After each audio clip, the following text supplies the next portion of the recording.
بسم الله الرحمن الرحيم. الحمد لله الذي أنزل على عبده الكتاب ولم يجعل له عوجا قيما لينذر بأسا شديدا من لدنه ويبشر المؤمنين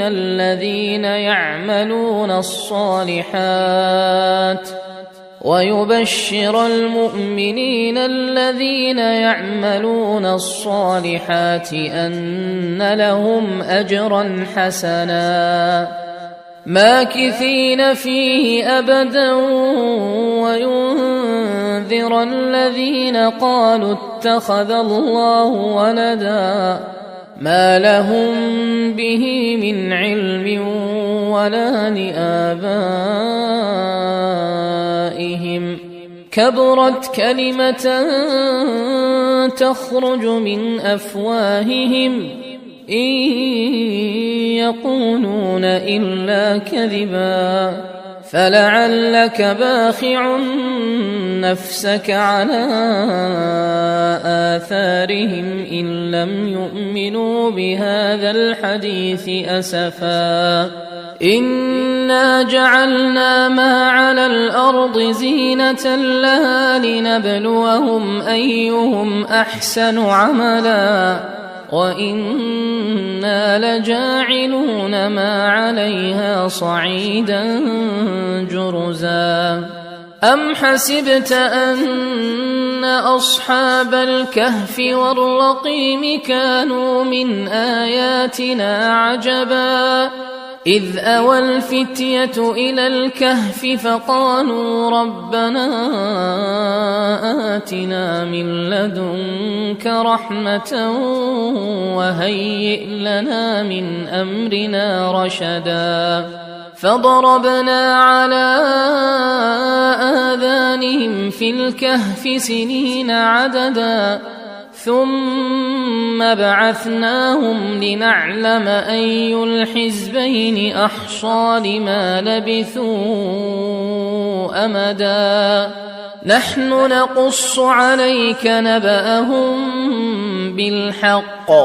إنهم فتية آمنوا بربهم وزدناهم هدى وربطنا على قلوبهم إذ قاموا فقالوا ربنا رب السماوات والأرض لن ندعو من دونه إلها لقد قلنا إذا شططا هؤلاء قومنا اتخذوا من دونه آلهة لولا يأتون عليهم بسلطان بين فمن أظلم ممن افترى على الله كذبا وإذ اعتزلتموهم وما يعبدون إلا الله فأووا إلى الكهف ينشر لكم ربكم من رحمته ويهيئ لكم من أمركم مرفقا وترى الشمس إذا طلعت تزاور عن كهفهم ذات اليمين وإذا غربت تقرضهم ذات الشمال وهم في فجوة منه ذلك من آيات الله من يهد الله فهو المهتد ومن يضلل فلن تجد له وليا مرشدا وتحسبهم أيقاظا وهم رقود ونقلبهم ذات اليمين وذات الشمال وكلبهم باسط ذراعيه بالوصيد لو اطلعت عليهم لوليت منهم فرارا ولملئت منهم رعبا وكذلك بعثناهم ليتساءلوا بينهم قال قائل منهم كم لبثتم قالوا لبثنا يوما أو بعض يوم قالوا ربكم أعلم بما لبثتم فابعثوا أحدكم بورقكم هذه إلى المدينة فلينظر أيها أزكى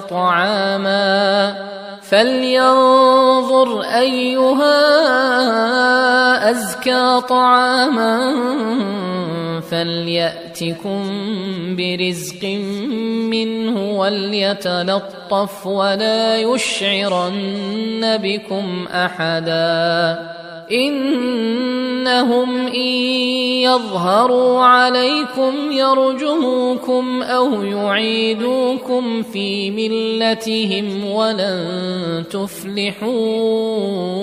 إذا أبدا وكذلك أعثرنا عليهم ليعلموا أن وعد الله حق وأن الساعة لا ريب فيها إذ يتنازعون بينهم أمرهم فقالوا ابنوا عليهم بنيانا ربهم أعلم بهم قال الذين غلبوا على أمرهم لنتخذن عليهم مسجدا سيقولون ثلاثة رابعهم كلبهم ويقولون خمسة سادسهم كلبهم رجما بالغيب ويقولون سبعة وثامنهم كلبهم قل ربي أعلم بعدتهم ما يعلمهم إلا قليل فلا تمار فيهم إلا مراء ظاهرا ولا تستفت فيهم منهم أحدا ولا تقولن لشيء إني فاعل ذلك غدا إلا أن يشاء الله واذكر ربك إذا نسيت وقل عسى أن يهديني ربي لأقرب من هذا رشدا ولبثوا في كهفهم 300 سنين وازدادوا 9 قل الله أعلم بما لبثوا له غيب السماوات والأرض أبصر به وأسمع ما لهم من دونه من ولي ولا يشرك في حكمه أحدا واتل ما أوحي إليك من كتاب ربك لا مبدل لكلماته ولن تجد من دونه ملتحدا واصبر نفسك مع الذين يدعون ربهم بالغداة والعشي يريدون وجهه ولا تعد عيناك عنهم تريد زينة الحياة الدنيا ولا تطع من أغفلنا قلبه عن ذكرنا واتبع هواه وكان أمره فرطا وقل الحق من ربكم فمن شاء فليؤمن ومن شاء فليكفر إنا أعتدنا للظالمين نارا أحاط بهم سرادقها وإن يستغيثوا يغاثوا بماء كالمهل يشوي الوجوه بئس الشراب وساءت مرتفقا إن الذين آمنوا وعملوا الصالحات إنا لا نضيع أجر من أحسن عملا أولئك لهم جنات عدن تجري من تحتهم الأنهار يحلون فيها من أساور من ذهب ويلبسون ثيابا خضرا من سندس واستبرق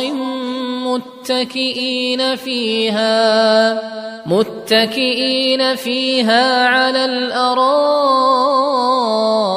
نعم الثواب وحسنت مرتفقا واضرب لهم مثل الرجلين جعلنا لأحدهما جنتين من أعناب وحففناهما بنخل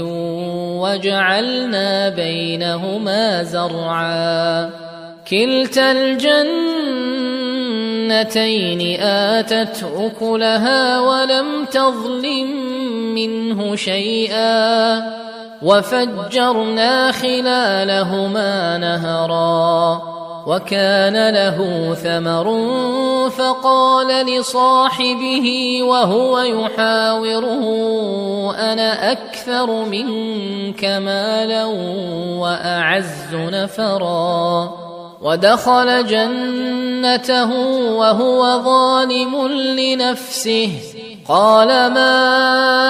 أظن أن تبيد هذه أبدا وما أظن الساعة قائمة ولئن رددت إلى ربي لأجدن خيرا منها منقلبا قال له صاحبه وهو يحاوره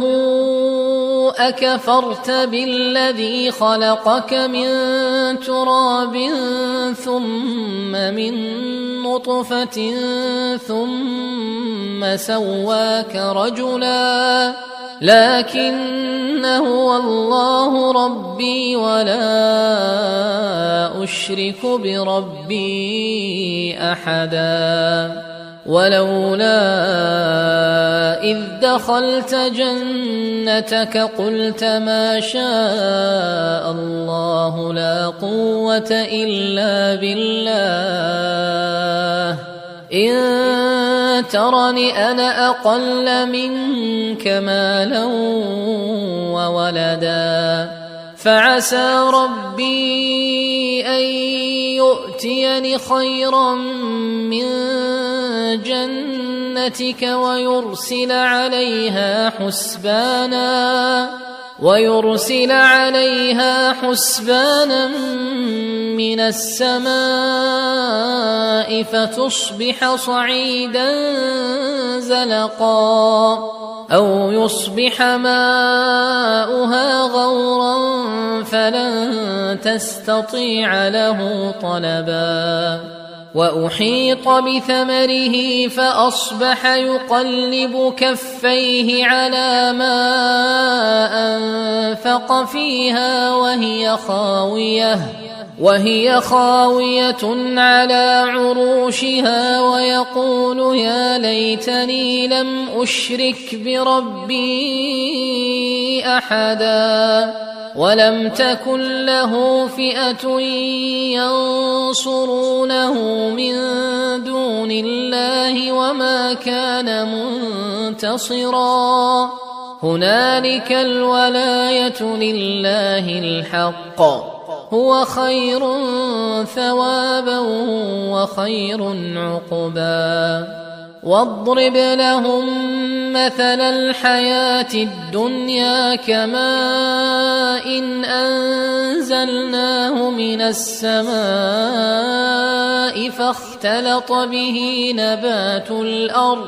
فاختلط به نبات الأرض فأصبح هشيما تذروه الرياح وكان الله على كل شيء مقتدرا المال والبنون زينة الحياة الدنيا والباقيات الصالحات خير عند ربك ثوابا وخير أملا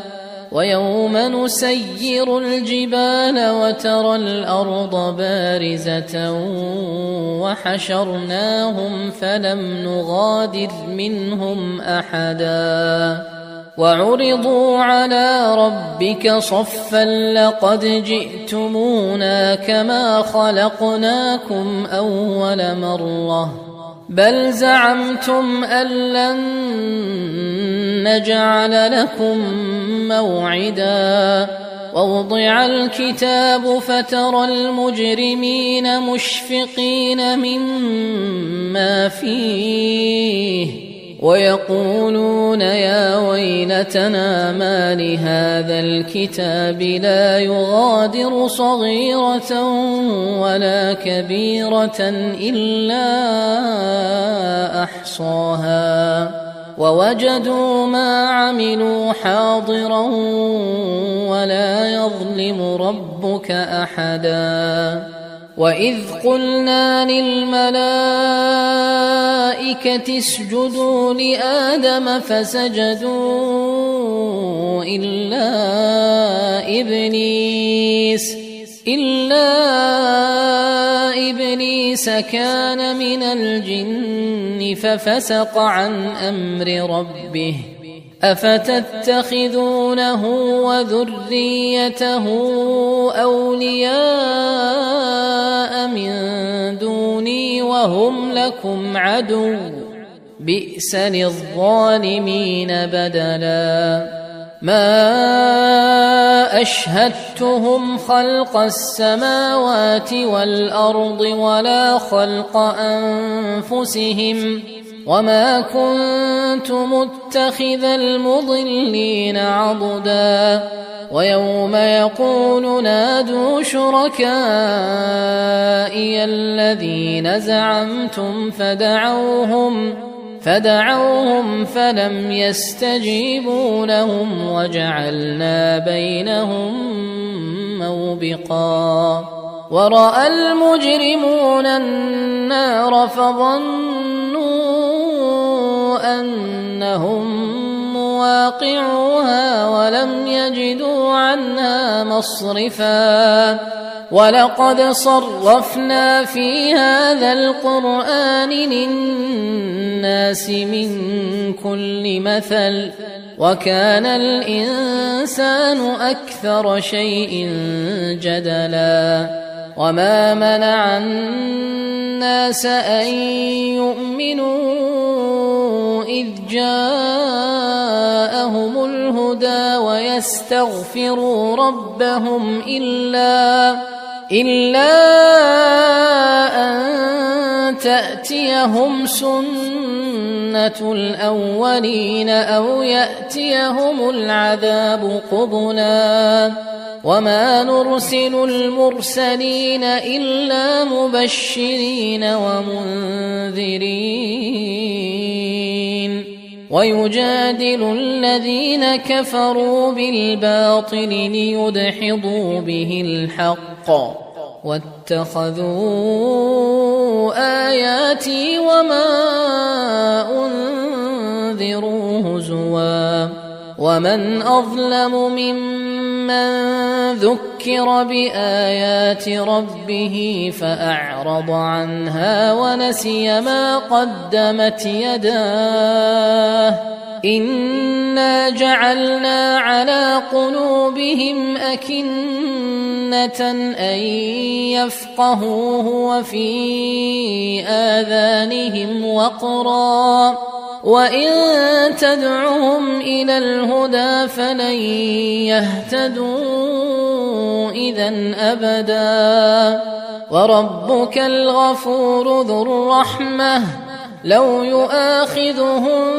بما كسبوا لعجل لهم العذاب بل لهم موعد لن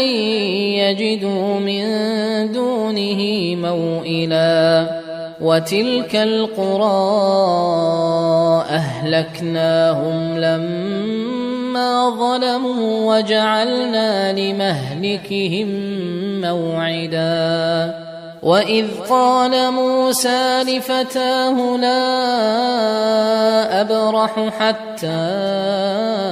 أبلغ مجمع البحرين أو أمضي حقبا فلما بلغا مجمع بينهما نسيا حوتهما فاتخذ سبيله في البحر سربا فلما جاوزا قال لفتاه آتنا غداءنا لقد لقينا من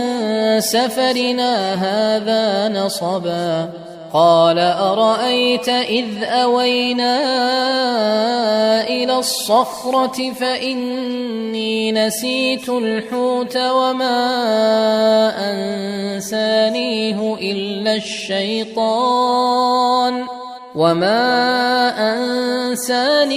إلا الشيطان أن أذكره واتخذ سبيله في البحر عجبا قال ذلك ما كنا نبغي فارتدا على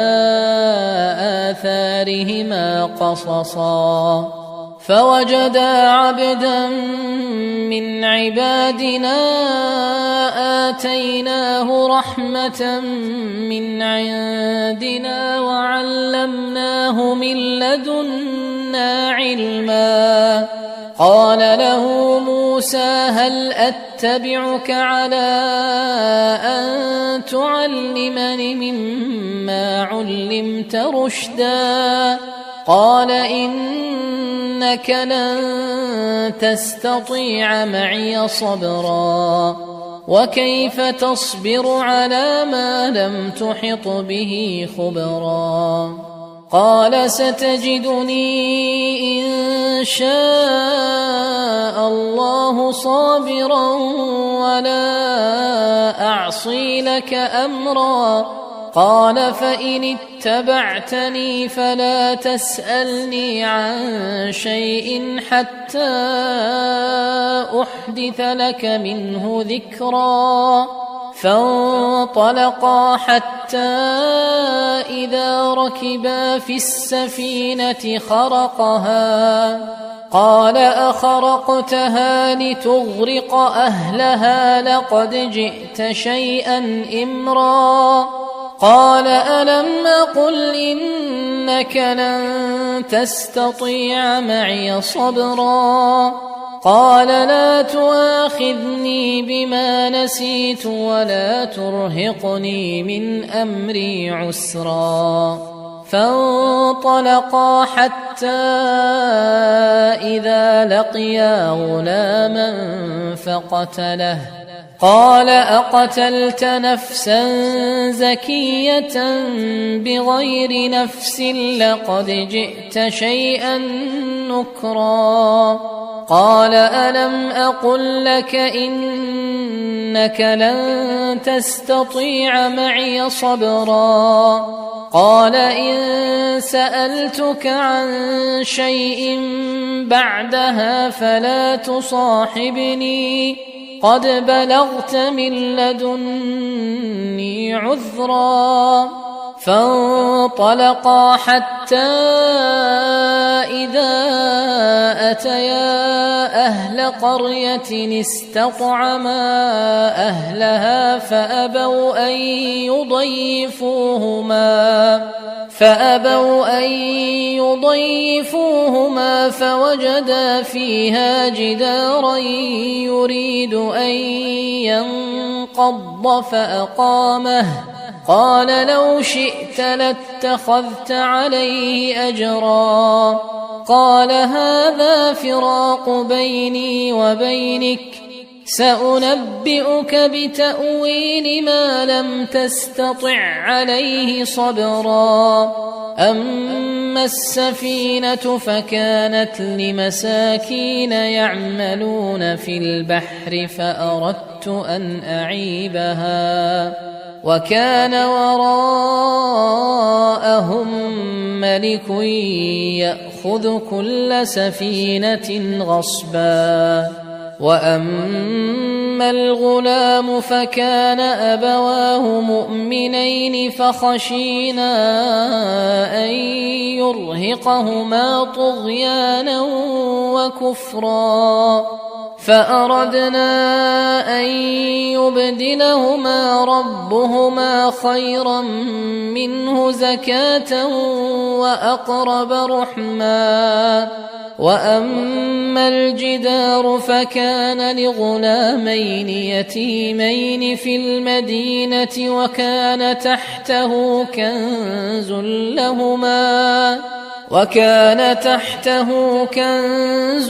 لهما وكان أبوهما صالحا فأراد ربك أن يبلغا أشدهما ويستخرجا كنزهما رحمة